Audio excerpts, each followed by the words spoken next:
안녕하세요. 로우 코드하는 남자 로코남입니다. 오늘은 GPT를 활용해서 앱을 만들어 보도록 하겠습니다. 도서 관리 앱을 만들 거예요. 데이터베이스를 구축하는 것부터 GPT에게 물어보면서 진행을 해볼게요.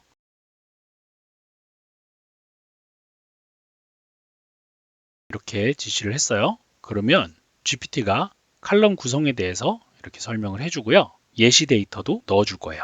이제 이걸 기준으로 칼럼을 만들어 보도록 하겠습니다. 빈 목록으로 도서 대출이라고 만들어 볼게요. ID 값은 고정이고 타이틀도 고정이죠. 그 다음에 저자, 출판사, 출판 연도, 장르 이렇게 넣을 수가 있죠. 한번 넣어 보도록 하겠습니다. 저자 먼저 넣고요. 출판 연도는 출판 날짜니까 날짜로 한번 넣어 보도록 하겠습니다. 장르도 넣고요. 되어가는 여부는 예 아니오죠. 기본값은 예겠죠. 대여자, 텍스트, 그 다음에 대여 날짜, 반납 예정일, 듀데이트라고 할게요. 사실 메모는 필요 없을 것 같아요. 그래서 저는 안 할 거예요. 일단은 이 데이터를 그대로 복사를 해서 엑셀에 넣고 필요한 내용만 골라서 가져올게요.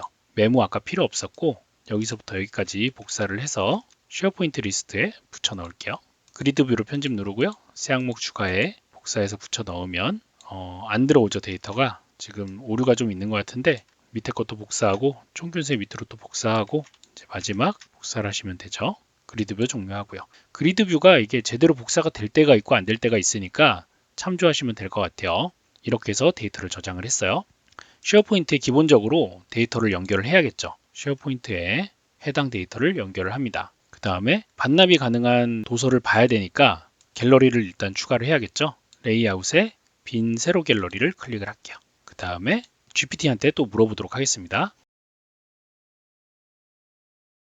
그러면 이 코드를 그대로 복사를 할게요. 복사하고 갤러리에 아이템에 똑같이 넣어 볼게요. 레이블을 넣어서 제목을 확인할 수가 있겠죠. 그 다음에 GPT에 또 물어보도록 하겠습니다. 자, 보시면 팝업을 띄우라고 했죠. 그랬더니 지금 지역 변수를 활용해서 온 비지블 속성에 쇼 팝업을 설정하라고 되어 있죠. 자, 한번 볼게요. 먼저 버튼을 만들고요.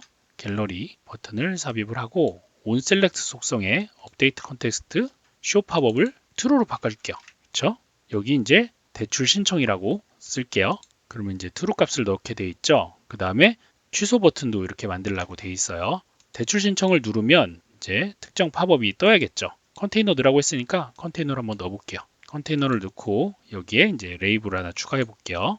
자, 컨테이너 비지블 속성에 쇼 팝업을 넣어줘야겠죠. 그리고 대출 신청을 누르면 컨테이너가 뜨고 이 안에 또 추가를 해야 돼요. 취소 버튼도 아까 있었죠. 취소 버튼도 한번 추가해 보도록 하겠습니다. 취소 버튼에는 지금 이수식을 넣으라고 되어 있죠. 코드 복사해서 취소 버튼에 온셀렉트 속성에 쇼 팝업 펄스를 눌러줘요. 그러면 끄면 사라지고 대출 신청을 누르면 켜지겠죠. 이제 팝업에서 저장이 되도록 할 거예요. 보시면 여기 이제 버튼을 하나 삽입을 할 거고요. 이 버튼에 해당 코드를 복사를 해서 온셀렉트 속성에 넣을 거예요. 됐죠? 그러면 오류가 납니다. 우선은 버튼에 이제 신청하기라고 쓸게요. 신청하기 적어주고요. 오류가 나는 코드를 잘 보시면 지정이 안 돼 있죠. 어떤 거를 패치할지 지정이 되지 않아서 그래요. 이 코드를 그대로 복사를 해서 오류가 왜 나는지 다시 한번 물어볼게요. 눌러보도록 하겠습니다. 그 다음에 코드를 또 복사하고 여기에 붙여보도록 할게요. 그래도 오류가 나요. 왜 오류가 나냐면 자, 대여자 이름 필드에 이름으로 수정이라고 돼 있죠. 여기 뭔가 이름을 입력할 수 있는 텍스트가 필요해요. 신청자 이름을 넣을 수 있도록 한번 해볼게요. 됐죠? 유저 플레임을 넣도록 바꿨어요. 다시 코드를 복사해서 다 지우고 붙여넣을게요. 그러면 오류가 사라졌습니다. 여기도 이제 여기 찍은 값을 한번 보여주도록 할게요. 이거는 어렵지 않으니까 셀렉티드 타이틀로 지정을 할게요. 데미안을 대출 신청을 하면은 이제 신청이 되는 거죠. 눌러볼까요? 신청하기를 누를게요. 그러면 신청이 됐으니까 사라지죠. 그리고 데이터베이스에 로코남이 빌려간 걸로 되어 있고 지금 빌릴 수 없는 상태로 바뀌어져 있죠. 이렇게 간단하게 대출 신청하는 앱을 개발할 수가 있습니다. 그 다음에 이제 반납하는 기능도 구현을 해볼게요. 자, 이번에는 보여지거나 보여지지 않는 게 아니라 갤러리원의 도서명의 색깔을 다르게 해서 반납이 가능한 상태인지 아니면 불가능한 상태인지 구분을 하는 케이스예요. 좀 더 크게 늘리고요. 아까 보시면 제목이 아니라 빌릴 수 있는지 여부를 이렇게 볼 수 있게 했었죠. 빌릴 수 있으면 true죠. 빌릴 수 없으면 false고, 이 값에 색깔을 바꿀 거예요. 색깔을 아까 복사한 값으로 이 코드를 그대로 복사해서 붙여 넣어 볼게요. 그러면 true인 상태는 빌릴 수가 있죠. 그리고 이제 이 아이템에서 이 필터는 제외를 해야겠죠. 그러면 빌릴 수 없는 상태는 이렇게 false로 뜨고요. 빌릴 수 있으면 true가 뜨죠. 정말 간단해요. 그 다음에 반납 기능을 추가할게요. 밑에 보시면 반납 버튼을 만들고 코드를 복사해서 붙여 넣도록 할게요. 자, 다시 버튼을 하나 삽입하고요. 코드를 그대로 붙여 넣을게요. 됐죠? 그 다음에 반납하기라고 적어줄게요. 데미안을 반납해 볼게요. 그럼 true가 되죠? 자, 나머지도 마찬가지죠. 반납해도 아무 일도 일어나지 않아요. 작은 하시드를 빌리면 아까 그 팝업이 뜨죠? 팝업을 좀 옮길게요. 옆으로. 잘 안 보이니까. 이제 작은 하시드를 신청을 할게요. false가 돼서 이제 반납이 안 되겠죠. 그러면 대출 신청이 된 경우는 이 대출 신청 버튼을 안 보이게 하고 싶어요. 그걸 한번 적용을 해볼게요. 버튼 2를 복사를 하고요. 대출이 신청된 경우는 버튼 2를 안 보이게 하고 싶어. 이거는 좀 잘못돼 있어요. 왜냐면 이건 제가 질문을 잘못해서 그래요. 다시 질문할게요.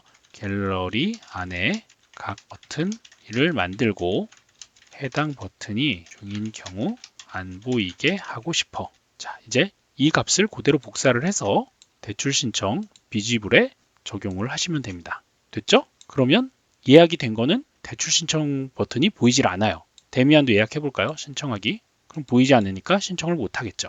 다 보면 이제 반납을 해야겠죠? 그쵸? 반납하기를 또 누르고.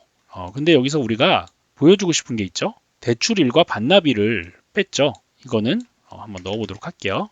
대출일은 바로 데이트, 그리고 반납 예정일도 넣어야 되겠죠. due date 넣었죠? 보시면 데미안이 대출 신청이 안 돼 있는데 반납 일정이 적혀져 있어요. 이상하죠? 보시면 due date가 안 적혀 있어서 그래요. 근데 이것도 GPT에 물어볼 거예요. 이렇게 누르면 지금 이렇게 하라고 되어 있죠? 코드 복사하고요. 반납하기 버튼에 그대로 붙여 넣을게요. 근데 오류가 나요. 왜냐면 제가 이 return due date를 due date라고 저장을 해서 그래요. 이거 지우면 돼요. GPT가 시킨 대로 저장을 하면 이런 문제가 안 생기는데 제가 이름을 바꿔서 그래요. 다시 한번 해볼까요? 대출 신청을 누르고요. 신청하기를 클릭합니다. 그러면 신청이 됐죠? 반납하기를 누르면 다 지워지죠. 얘도 반납하기 눌러볼게요. 다 지워졌죠?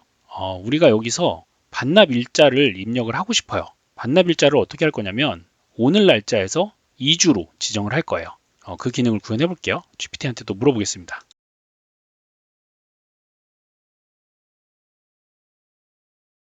지금 두 개가 나왔는데 상관없어요. 자, 여기 코드 아무거나 복사를 하고요. 대출 신청 버튼에 onSelect 속성에 아까 이제 팝업이 떴죠. 팝업에 반납 일정도 추가를 해볼게요. 이것도 이름만 바꾸면 문제가 없죠. 자, 이게 지금 오류가 나는데 이렇게 오류 난 경우는 다시 복사해서 물어보시면 돼요. 저는 왜 오류가 났는지 알아요. 여기에 그냥 데이지만 넣으면 안 되거든요. 모르실 수도 있으니까 다시 한번 물어볼게요. GPT를 쓰다 보면은 이거를 잘 못 찾더라고요. 그러면 지금 다른 방법을 제시를 했죠. today 플러스 14로 바꾸는 걸로. 요거를 복사해서 쓰셔도 돼요. 자, 붙여볼까요? 그러면 사실 문제는 없습니다. 근데 아까 문제가 발생했던 게 왜 그러냐면 그대로 복사할게요. 그리고 신청하기에 똑같이 붙여놓고 여기가 이제 데이트 헤드 다음에 콤마 찍으면 타임 유닛 점 데이즈라고 되어 있어요. 이렇게 입력을 해야 오류가 안 나요. 근데 아까는 그냥 데이즈만 있었죠. 근데 GPT한테 물어보면 이 부분을 계속 누락을 하더라고요. 이거는 기억을 해주시면 좋을 것 같아요. 근데 사실 플러스 14에도 문제가 되지 않죠. 그렇게 구현하셔도 되고요. 컨테이너를 좀 옮겨 볼게요. 됐죠? 이제는 사용을 하시면 돼요. 대출 신청을 누르고요. 신청하고 그러면 빌려간 날짜와 반납일이 나오겠죠. 그리고 반납하기를 누르면 반납이 되겠죠. 이렇게 해서 정말 간단하게 도서 대출 프로그램을 만들어 봤습니다. 다른 여러 가지 기능들을 구현하진 않았지만 제가 파워앱스를 정말 기초만 안다는 가정하에 GPT한테 물어서 앱을 개발했는데 앱이 금방 개발이 됐어요. 앞으로 파워앱스를 공부하거나 앱을 개발할 때 GPT를 같이 사용하시면 조금 더 효율적으로 앱을 개발할 수가 있습니다. 오늘의 강의는 여기까지고요. 강의 듣느라 고생 많으셨습니다. 감사합니다.